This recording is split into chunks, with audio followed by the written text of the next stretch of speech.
ಉಡುಪಿ ಜಿಲ್ಲೆಯ ಶಿರ್ವಾದಲ್ಲಿ Indian oil filling ಸ್ಟೇಷನ್ನಲ್ಲಿ diesel ತುಂಬಿಸಿಕೊಂಡು ಹಣ ಪಾವತಿಸದೆ ಪರಾರಿಯಾಗಿದ್ದ 3 ಆರೋಪಿಗಳನ್ನು ಪೊಲೀಸರು ಬೆಂಗಳೂರಿನಲ್ಲಿ ಬಂಧಿಸಿದ್ದಾರೆ.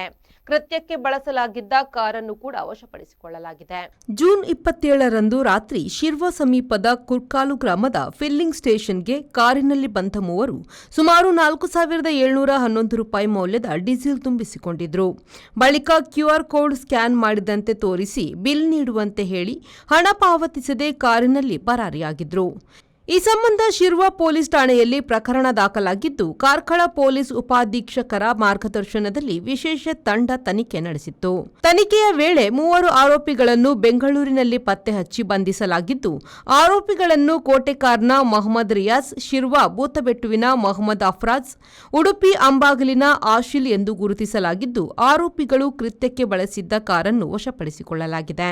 ಆರೋಪಿಗಳನ್ನು ನ್ಯಾಯಾಲಯಕ್ಕೆ ಹಾಜರುಪಡಿಸಲಾಗಿದ್ದು, ಇದೇ ರೀತಿಯ ವಂಚನೆ ಕೃತ್ಯಗಳನ್ನು ಬೇರೆಡೆ ನಡೆಸಿದ್ದಾರೆಯೇ ಎಂಬ ಬಗ್ಗೆ ಪೊಲೀಸರು ಹೆಚ್ಚಿನ ತನಿಖೆ ನಡೆಸುತ್ತಿದ್ದಾರೆ.